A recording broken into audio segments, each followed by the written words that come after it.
जिंदगी पलों और लम्हों में गिनती हुई है, बस जरूरत है उसे समझने की।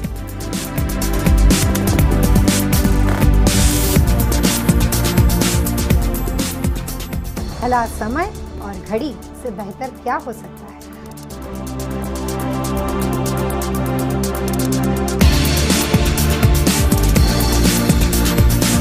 जी हाँ बिल्कुल, वास्तु लिविंग में हम बातचीत करेंगे क्लॉक एंड वास्तु पर। सबसे पहले आइए स्वागत करते हैं हमारी वास्तु और फंग शुई कंसल्टेंट पल्लवी चिल्लावाड़ा जी का। पल्लवी जी, कार्यक्रम में आपका बहुत बहुत स्वागत है। शुक्रिया। दर्शकों, आज का विषय है क्लॉक एंड वास्तु। पल्लवी जी, ये जो विषय है बहुत ही दिलचस्प विषय है, क्योंकि बहुत से ईमेल्स, बहुत से फैक्सेस आए लोगों की, और ख़ास तौर पे उस दिन के बाद से लोगों को जानना ज़्यादा जिज्ञासा उनमें जागृत हुई जिस दिन से हमने रिस्ट वॉच की बात करी कि अपने नियर एंड डियर वंस को रिस्ट वॉचेस गिफ्ट नहीं देनी चाहिए। क्यों घड़ी को इतना ज़्यादा मान्यता, वास्तु ने इतना ज़्यादा महत्व क्यों दिया?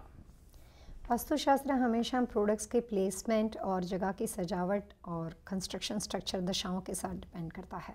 तो घर के आम तौर पे जब आप फ्लावर रखते हो, कोई भी ऐसी चीज़ रखते हो कि जो कि कोई लाइव एनर्जी वाली चीज़ है, या फिर कोई ऐसी चीज़ हो जिसमें मोशन हो, जैसे आपने वाटरफॉल के बारे में सुना होगा, काफ़ी लोग वास्तु में वाटरफॉल के बारे में बताते हैं, एक्वेरियम के बारे में बताते हैं। वैसे ही घर के अंदर एक चीज़ होती है घड़ी। घड़ी 24 घंटे अपना काम करती रहती है। तो घड़ी के बारे में वास्तु में बहुत सारी चीज़ें बताइए कि कहाँ पे होनी चाहिए, कहाँ पे नहीं होनी चाहिए, किस तरह की घड़ी होनी चाहिए, किस तरह की घड़ी घर में नहीं रखनी चाहिए। तो अलग अलग तरह की चीज़ों के लिए जितना महत्व अलग अलग दशाओं के साथ रखने का है, घड़ी से एक बात ये हो जाती है कि कई बार वो दशा गलती से एक्टिवेट हो जाती है। अगर वहाँ पे वास्तु दोष हो तो वो उसको बड़ा बना देती है। किसी अच्छी जगह में आप रखते हो तो उसका पॉजिटिव बेनिफिट होता है, और जहाँ पे आप रखते हो सही दिशा में तो वो कॉर्नर को एक्टिवेट करने के बाद उसके पॉजिटिव रिजल्ट देती है। तो घड़ी आपके साथ एक ऐसा वास्तु बैलेंस करने के लिए, एक ऐसी फार्मूला के लिए हेल्पफुल होती है कि हो सकता है कि आपको उससे फ़ायदा मिले। अगर आपका ध्यान नहीं, अगर आपको पता नहीं, तो हो सकता है कि गलती से उससे नुकसान हो सकता है। जी, तो दो बातें जो स्पष्ट होती हैं पल्लवी जी, एक वो ये कि किस दिशा में है और किस तरह की घड़ी है, ये बातें बहुत ज़रूरी है। और एक जो मैंने पाया कि रिस्ट वॉच के अतिरिक्त जो है, जो ज़्यादा प्रचलित जो वॉचेस का जो क्लॉक्स का जो तरीका है, वो एक तो ये है कि वो वॉल क्लॉक हो या फिर टेबल क्लॉक हो, जिसमें लोग, जिसको अमूमन अलार्म क्लॉक कहा जाता है, या फिर ऐसा भी देखा गया कि भी कुछ लोग वॉचेस के ब्रेसलेट्स भी पहनने लगे हैं आजकल, पेंडेंट्स भी पहनने लगे हैं। वो एक अलग सी बात रह जाती है।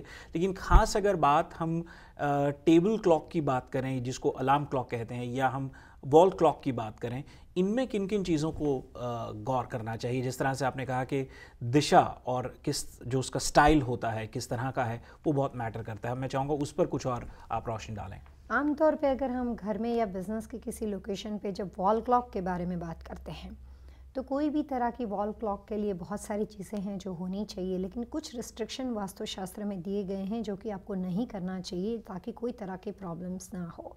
तो उसमें वास्तु के अनुसार सबसे पहले कोई भी तरह के घर के दरवाजे के ऊपर कभी भी कोई घड़ी को नहीं लगाना चाहिए।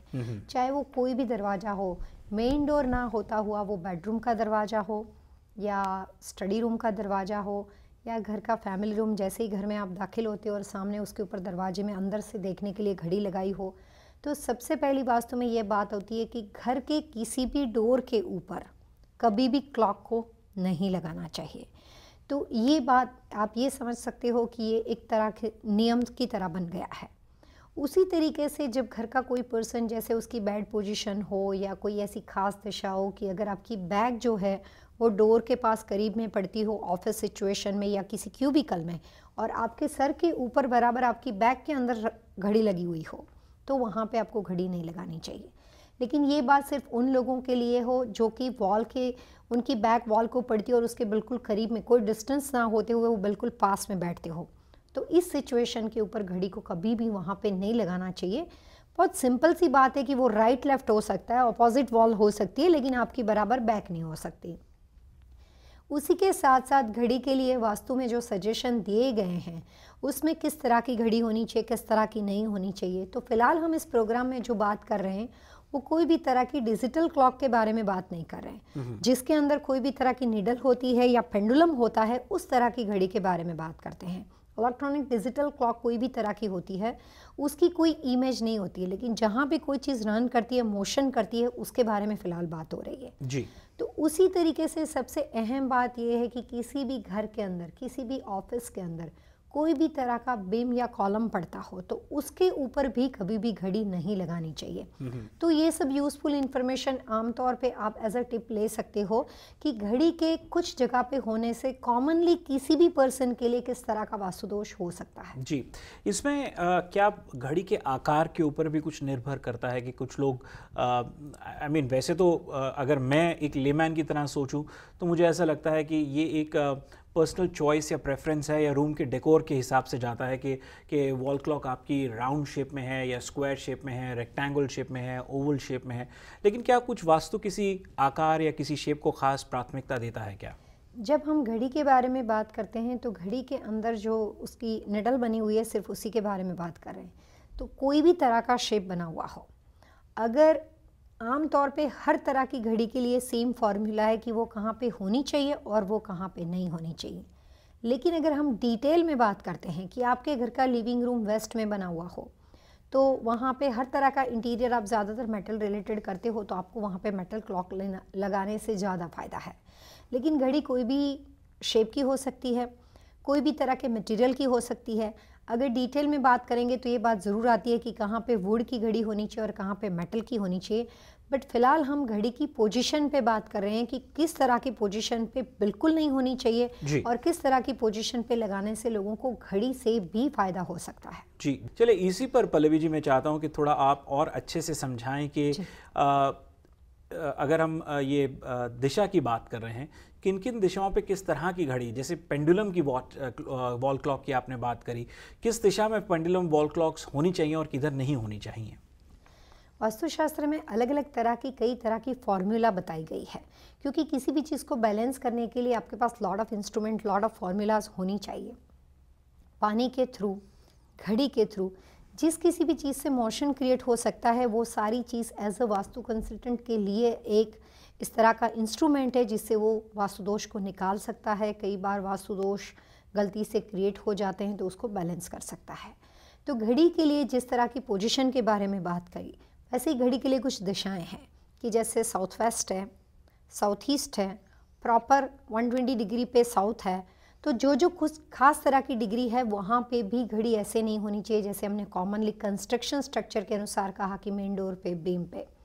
तो सीढ़ियों के बराबर लगातार अगर नीचे पड़ती हो, इस सिचुएशन में आप घड़ी नहीं लगा सकते।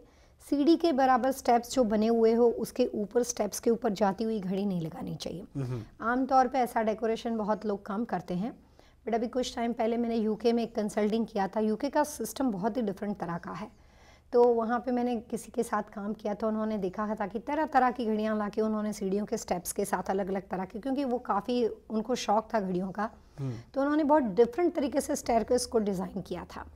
तो जहाँ पे भी कंस्ट्रक्शन स्ट्रक्चर का हैवी लोड पड़ता हो, जहाँ पे भी ग्रेविटेशनल फोर्स एक्सट्रीमली बढ़ जाता हो, ऐसी किसी वॉल पे या ऐसी जगह के ऊपर आप घड़ी लगाते हो तो वो फोर्स और ज़्यादा एक्टिवेट हो जाता है। तो घर का एटमॉस्फेयर है वो ज़्यादा हैवी और ज़्यादा स्ट्रेसफुल हो जाता है।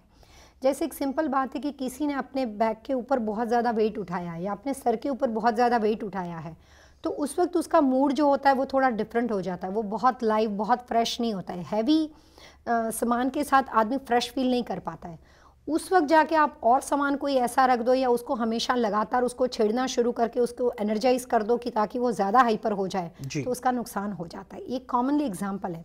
इस तरह से कई लोगों के दिमाग में ऐसा होता है कि घड़ी क्यों नहीं होनी चाहिए, तो उसका रीज़न ये है कि ज़्यादा हैवी ग्रेविटेशनल फोर्स जिस जगह पे बना हुआ हो स्ट्रक्चर के अनुसार, वहाँ पे कभी भी नॉट इवन घड़ी, वाटरफॉल, एक्वेरियम, कोई भी ऐसी चीज़ को नहीं रखना चाहिए जो हैवी फोर्स को ज़्यादा घर में डाइवर्ट करे। जी दर्शकों, वास्तु लिविंग में अब वक्त तो चला है एक छोटे से ब्रेक का। ब्रेक के बाद हमारा आज का जो विषय है क्लॉक एंड वास्तु, उस पर बातचीत जारी रहेगी, लेकिन आप जाएगा नहीं, हम बहुत जल्द लौटेंगे।